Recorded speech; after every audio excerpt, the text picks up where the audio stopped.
बालाघाट जिले में बच्चा चोर गिरोह सक्रिय होने की अफवाहें खूब चल रही हैं। हालांकि अभी तक ऐसी कोई घटना की पुष्टि नहीं हुई है जिससे कि ये साबित हो सके कि ऐसा कोई गिरोह है जो बच्चों को चुरा रहा है। कुछ महिलाओं की तस्वीरों को वायरल किया जा रहा है और जताने का प्रयास हो रहा है कि बच्चा चोर गिरोह घूम रहा है, बच्चों को सुरक्षित रखा जाए। कटंगी के एक मामले को लेकर पुलिस ने इस पूरे घटनाक्रम का खुलासा किया है। पुलिस अधीक्षक आदित्य मिश्रा ने कहा कि अगर कोई संदेह की घटना होती है तो इसकी सूचना पुलिस को दें, तनाव या माहौल बिगाड़ने का प्रयास ना किया जाए। बच्चा चोर गिरोह को लेकर सोशल मीडिया पर भ्रामक जानकारियां प्रसारित करने से बचा जाए। जो कोई भी ऐसा करता है उस पर पुलिस कार्यवाही करेगी।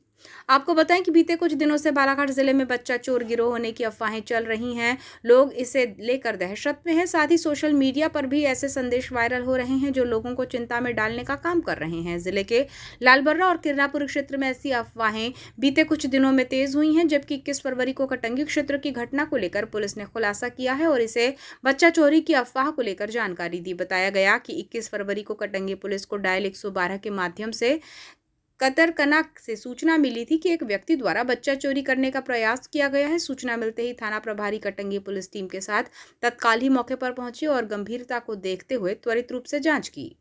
जांच में पाया गया कि ग्राम कतरकन्ना निवासी कक्षा दूसरी में पढ़ने वाले 8 वर्षीय बालक स्कूल जा रहा था। तभी शुभम नागेश्वर पिता रामकिशोर नागेश्वर निवासी बूढ़ी बालाघाट, जो डीसीबी फाइनेंस कटंगी में कार्यरत है, उन्होंने बच्चे की सहायता के लिए स्कूल तक छोड़ने की बात कही थी। अनजान व्यक्ति होने के कारण बच्चा घबरा गया और रोते हुए गाँव की ओर भागा और ग्रामीण जन भी एकत्रित हो गए और व्यक्ति शुभम को पकड़ लिया। पुलिस द्वारा मौके पर ही तथ्यात्मक जाँच और सत्यापन किया गया, जिसमें यह स्पष्ट हुआ कि किसी भी प्रकार की बच्चा चोरी की घटना नहीं हुई है।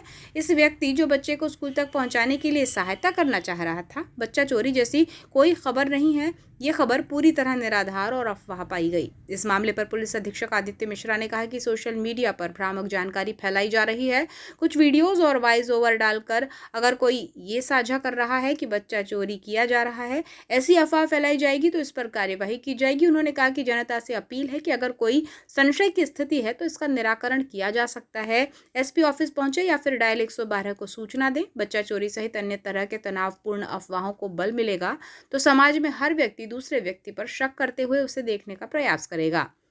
एसपी ने कटंगी की घटना का उल्लेख किया और बताया कि ऐसी कोई घटना नहीं हुई है। उन्होंने कहा कि व्हाट्सएप के माध्यम से भ्रामक जानकारियां फैली हैं। अगर ये जानकारी गलत या भ्रामक पाई जाती हैं तो संबंधित पोस्ट करने वाले व्यक्ति की जवाबदारी मानते हुए कानून अनुसार उस पर कार्यवाही की जाएगी। एसपी ने बताया कि कुछ महिलाओं की तस्वीरें बच्चा चोर गिरोह बताकर वायरल की जा रही है। जांच में ये पाया गया है कि ये तस्वीरें यूपी जोधपुर सहित अन्य जगह भी वायरल हो रही हैं, जो संभव नहीं है यही महिलाएं अन्य स्थान और बालाघाट में भी वारदात करें।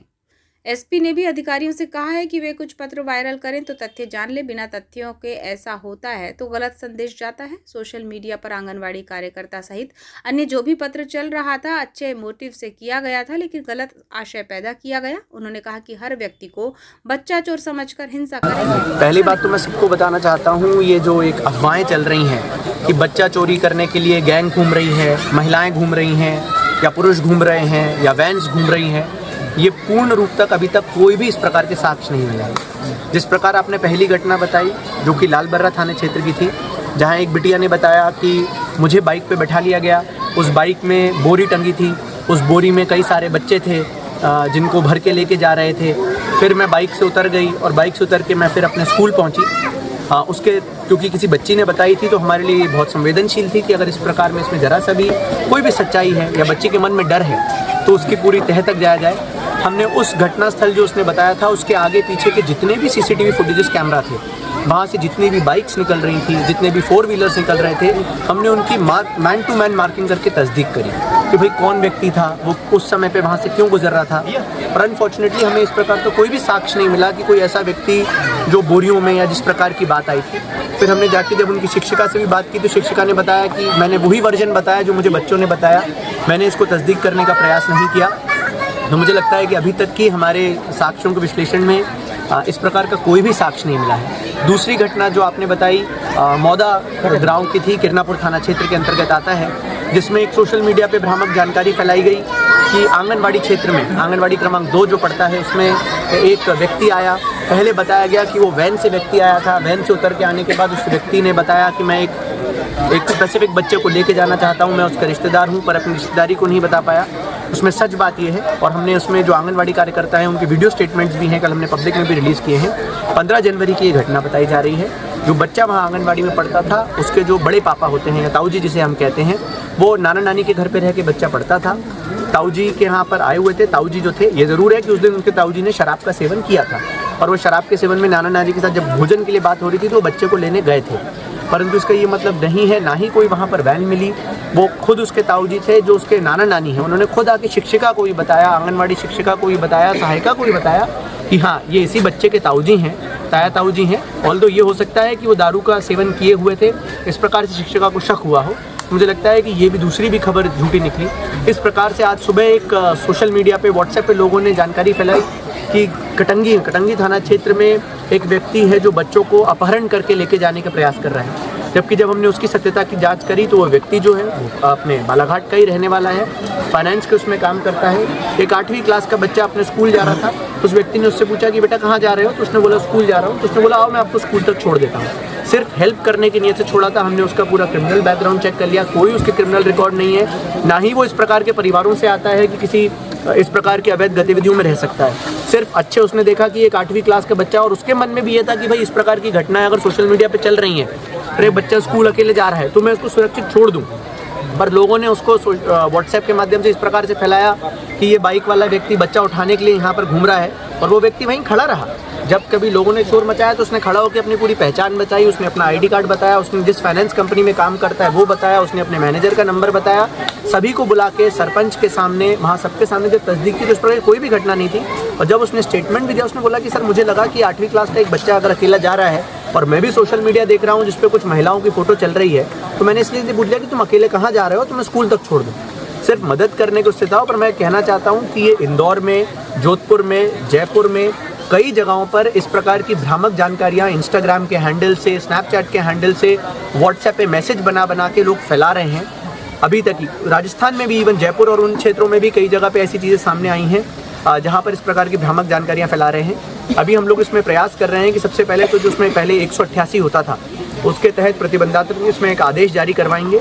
और उसके बाद मैं सभी से अपील करना चाहता हूँ कि यदि आपके पास कोई तथ्य नहीं है तो प्लीज़ इस प्रकार की भ्रामक जानकारी नहीं फैलाएं। यदि कोई भ्रामक जानकारी फैलाता है और हमें लगता है कि इंटेंशनली सिर्फ आपने लॉ एंड ऑर्डर बिगाड़ने के लिए या लोगों के मन में भय व्याप्त करने के लिए इस प्रकार की जानकारी फैलाई है, तो जो हमारा प्रतिबंधात्मक आदेश अभी निकल रहा है उसके उल्लंघन में आप पे अपराध भी दर्ज किया जाएगा। क्योंकि ना केवल सच्ची जानकारी शेयर करना, परंतु किसी भ्रामक जानकारी को बिना वेरीफाई करे तो एटलीस्ट नहीं फैलाएं। क्योंकि लोगों के मन में ये भय हो गया है कि हम बच्चों को स्कूल नहीं भेजेंगे। और मुझे लगता है कि जो भी इस प्रकार की चीज़ों को फैला रहा है वो ना केवल हमारे बच्चों के भविष्य के साथ छेड़खानी कर रहा है, परंतु समाज में भी हर व्यक्ति को एक दूसरे व्यक्ति के ऊपर एक शक की निगाह से देखने का प्रयास कर रहा है। और मैं लोगों से भी अपील करूंगा कि किसी भी प्रकार की इसी भ्रामक जानकारी पर बिना वेरीफाई किए किसी भी लोगों पे आप हाथ नहीं उठाएंगे, उसके साथ मारपीट नहीं करेंगे। क्योंकि यदि निकल में आता है कि बाद में गलत फहमी थी तो भाई इस पे तहत भी जो नियम कानून है उस पर आप पे भी अपराध दर्ज होगा। आपको कोई भी जानकारी लगती है आप 112 को डायल करें। आज कटंगी वाले उसमें भी 6 मिनट के अंदर जो थाना प्रभारी उनका स्टाफ है थाने से निकल के वहाँ पहुँच गए थे। पूरे उनके सभी सरपंच, जनप्रतिनिधि सभी को लेके आए कि भाई आप चलिए एक बार थाने में तस्दीक करते हैं। सारे डॉक्यूमेंट्स तस्दीक कराए। डॉक्यूमेंट्स तस्दीक कराने के बाद सबके वीडियो स्टेटमेंट हुए। बच्चे का स्टेटमेंट फिर से कराया कि भाई आपके साथ क्या एग्जैक्टली हुआ था, इसने क्या बोला, इसने आपको टच तो नहीं किया, कोई ज़बरदस्ती बैठाने की कोशिश तो नहीं की। तो बच्चे ने बताया कि नहीं, इसने बस पूछा था कि आप कहाँ जा रहे हो, कौन सी कक्षा में पढ़ते हो और कौन से स्कूल जा रहे हो, मैं आपको छोड़ देता हूँ। और फिर मैं डर गया तो मैं चिल्लाने लगा। तो मुझे लगता है कि बच्चों के मन में भी पेरेंट्स ने व्हाट्सएप के माध्यम से भ्रामक जानकारियाँ क्योंकि इतनी ज़्यादा फैली हैं, तो सभी से निवेदन रहेगा कि इवन व्हाट्सएप पे भी आप फॉरवर्ड नहीं करें। लॉ के हिसाब से आप किसी भी जानकारी को जो आप फॉरवर्ड करते हैं, यदि वो गलत पाई जाती है, भ्रामक पाई जाती है, तो आप उसके लिए उतने ही लीगली रिस्पॉन्सिबल रहते हैं। हम तब ये प्ली नहीं ले पाएंगे कि कुछ महिलाओं की जो फोटो आ रही है उनका बालाघाट से कोई लेना देना नहीं है, उनके कोई डिटेल शेयर नहीं किए गए हैं। किसी भी 4 रैंडम महिलाओं की फ़ोटोज़ को प्रसारित कर दिया गया है कि ये बच्चा चोरी करने की गैंग के रूप में कार्य कर रही हैं। उन महिलाओं की फ़ोटोज़ यूपी में भी आ रही है, उन महिलाओं की फ़ोटोज़ जोधपुर में भी आ रही है, उन महिलाओं की फ़ोटोज़। तो मुझे लगता है कि ये स्वाभाविक ही नहीं है कि कोई व्यक्ति जोधपुर में भी किस समय पे है, उसी समय में वो राजस्थान में भी है, उसी समय में उत्तर प्रदेश में भी है और उसी समय बालाघाट में भी है। तो आप सभी पत्रकार बंधुओं से भी निवेदन रहेगा कि प्लीज़ व्हाट्सएप ग्रुप्स पे अगर ऐसे कोई भ्रामक जानकारी फैलाता है आप इमीडिएटली हमारे कंट्रोल रूम को नोट कराएं। हम उनसे लाके पूछेंगे, तस्दीक करेंगे और अगर कोई भी ऐसी जानकारी होगी। कल एक पत्र मैंने देखा था लालबर्रा की जो परियोजना अधिकारी हैं उनसे भी हमने बात की कि भाई आपने एक पत्र जारी किया है कि बच्चों को इस प्रकार की वो है, तो उनने बताया कि सर मुझे तो जो जनता ने और सोशल मीडिया में बताया उसके आधार पे मैंने पत्र जारी कर दिया था, मैंने उसकी कोई तस्दीक नहीं की थी, मैंने व्हाट्सएप पे देखा और उसके आधार पे जारी कर दिया, जो कि मुझे लगता है एक अधिकारी के लिए भी बहुत गलत है कि आपका एक आधिकारिक पत्र यदि जाता है तो लोगों के मन में क्या मैसेज जाएगा कि बिना तथ्यों की वेरिफिकेशन करे किरनापुर की घटना का उसमें उल्लेख कर दिया, जबकि जब जांच हुई और उस घटना में कुछ भी नहीं पाया गया और इससे पहले भी उसकी जांच हुई है और उसका हमने खंडन किया था। फिर उन्होंने आज उसका क्लैरिफिकेशन भी जारी किया है कि बिना हमने कुछ भी जांच करे, सिर्फ सोशल मीडिया पे जो चल रहा था तो उन्होंने अच्छे मोटिव से ही किया होगा कि लोग सतर्क रहें, पर मुझे लगता है कि वो पूरा ही गलत लोगों के मन में उसने पूरा गलत आशय पैदा किया। तो आप सभी से भी अपील रहेगी कि प्लीज़ इस प्रकार की जानकारियाँ मत फैलाएं। किसी भी व्यक्ति पे आपको शक होता है आप डायल 112 पे लगाएं, हम उस व्यक्ति को लाके बिल्कुल पूछताछ करेंगे, उसके वेरिफिकेशन करेंगे। पर हर व्यक्ति जो जा रहा है यदि उसको हम बच्चा चोर समझ के उसको मार पिटाई करने लगेंगे या उसके साथ इलीगल एक्टिविटीज़ करने लगेंगे तो ये हमारे लिए अच्छा नहीं है। सर एक अपील और चाहिए सर,